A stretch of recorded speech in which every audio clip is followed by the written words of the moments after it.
saya ngebuang rokok kayak gini. Masih inget banget. Tek, saya ngerokok aja gini. Gak mikir ada apa-apa, kayak gini aja. Fajar ngeliat. Gak, ojo kaya kuwi. Koroli kok kaptennya buru kok genyami kowe. Karena dia logatnya emang sebenarnya orang Pekalongan, jadi agak beda sama saya logat Jawanya. Apa sih Jar? Kayak gitu kok. Ojo. Kowe ojo gloyan ke laut bol. Gituin sama si Fajar. Itu saya sempat ya elah kayak gitu doang. Fajar ya kesel lah dia. Fajar itu turun. Dan kamar kapten di atas nih, yang kemudi di atas. Fajar turun, saya masih ngemudiin kapal. Dari Fajar turun itu kisaran 5 menitan. Kan dari jarak saya ke, kan ada kayu nih Mang Saya ngeliat itu ada yang nengok dari kayu. Jadi modelnya kayak kayu jati kayak gitu. Terus ada bambunya juga nempel. Itu kayak, pertama pikiran saya itu kayak bendera kena air laut. Jadi kayak lepek gitu Mang Gini aja. Apaan itu? Karena samar-samar, gelap kan. Jadi gak bener-bener ngeliat pure itu apaan pertama. Saya ngeliati apa sih gitu. Jadi nengok lagi begini.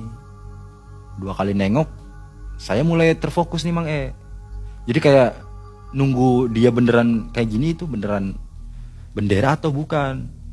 Pas posisi saya lagi ngepas ini kan deket kaca nih. Jadi saya agak ke depan dan kayak gini. Itu pas nengok kayak gini Mang itu mukanya tuh korengan. Jadi di sebelah kanan tuh muka kayak Chinese, agak cabi. Pas dia full kayak gini itu koreng semua. Di situ saya kaget, saya puterin kapal. Wah, kapal itu muter Mang Orang yang di depan itu jatuh. 2, kapal oleng. Itu kalau ditabrak obak samping, kelar Mang ABK yang di belakang nih, kan pembatasnya lempeng nih. Yang pada di belakang kayak si Kebo atau yang lain lah, ABK yang lain. Geprak tuh lempeng.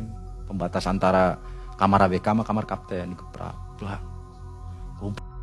Siapa nih yang layaran gitu. 1:30 itu kapten keluar. Jadi turun dari kamar ke belakang, nepok saya gini. Cegakan kelamu neng kene. Ake sing ngilang. Mancing. Jadi disuruh jangan banyak lamun, suruh naik masuk tidur gitu.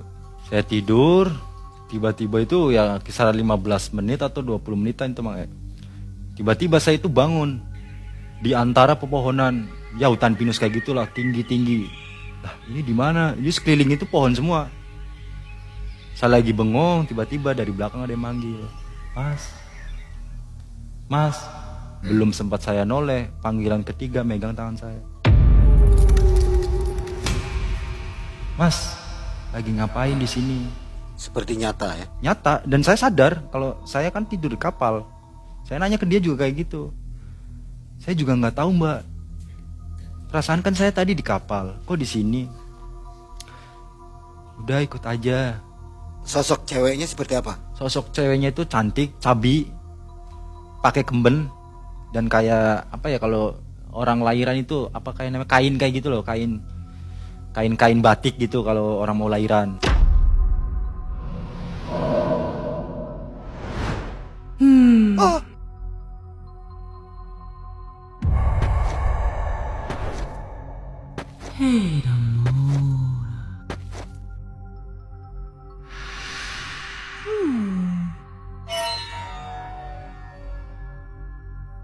Saya ngeliat pertama ke dalam itu ya kayak apa ya, kayak desa-desa zaman dulu gitu lah. Jalan ngikutin dia. Jadi ini yang pertama lihat saya itu di sebelah kiri itu ada rumah panggung tuh panjang. Sama ada nenek-nenek sama anak kecil telanjang baju, ada 2. Terus salah satunya itu ada yang make kayak kalung hitam tuh mah di tengah-tengahnya kotak begitu loh, hitam kotak. Besoknya saya ngomong Pak Dep, ngebuang abu rokok ke patung Dekuan In. Kedua saya masak nasi goreng di Kalimantan. Wah, dibacotin loh segala macem gitu. Saya nerima. Saya sempat ngomong juga, yaudah Cap, saya balikin duit 4 juta, anterin saya ke Jakarta. Udah saya kerja dari kemarin gak usah dibayar, gak apa-apa. Gak bisa, emang gampang, ini Kalimantan. Perjalanannya ke Jakarta berapa buat nganterin kamu doang.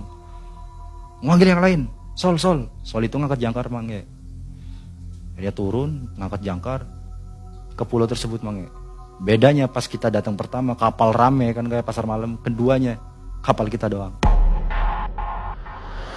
Kapten ini kan buka baju, pakai kolor nih. Dia berdiri naik haluan Mang sambil bawa kertas segini nih, ada tulisan Cinanya semua, pegang kayak gini, dia ngobrol ngadepnya ke arah pulau.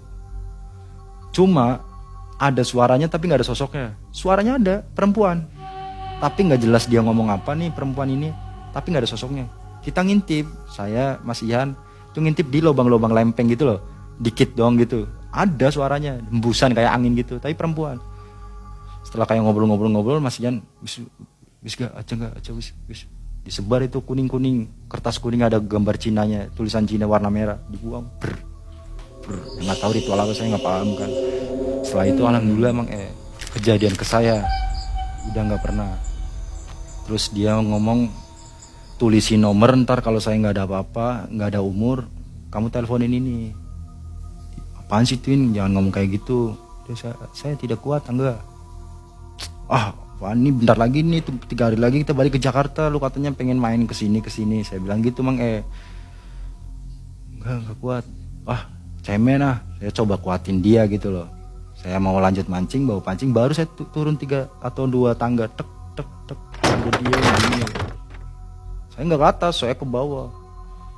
Kok tuh panggilin bocah-bocah, jar Martin, lari semua ke atas, lewat Mang dari situ langsung kaptennya sol, jangkarnya naikin, langsung kita ke Jakarta. Kan bingung, nggak ada yang punya sarung, jangan kan kain kafan, sarung aja nggak punya, bingung dong. Ini gimana nih? Si almarhum udah bawa. Saya ikut ngangkat juga kan, di situ ngangkat, badannya kan gede, bengkak kayak gajah gitu, kaki gajah cuma sebadan. Tapi yang heran apa, dari sini doang ke bawah, dari sininya ya tangan juga masih wajar, kayak biasa lah. Kita angkat, taruh di atas palka nih, bingung, masa iya mau kayak giniin nih manusia, ini almarhum masa mau diginiin. Akhirnya ada yang inisiatif, kalau nggak salah si Acil, motong plastik cumi Mang ada 3. Jadi dipotong sebelah sininya ada 3, dibrongsong, itu dimasukin ke plastik. Kita buntel plastik putih. Jadi ya maaf kayak paket lah. Kita bungkus, taruh nih ke palka nomor 2 di Fisher. Sambil perjalanan balik, dia meninggal, si almarhum meninggal, ya kita langsung perjalanan balik. Perjalanan itu sambil di jalan tuh kayak, iya Mas ya, bener ya Mas ya, iya pasti bawa orang.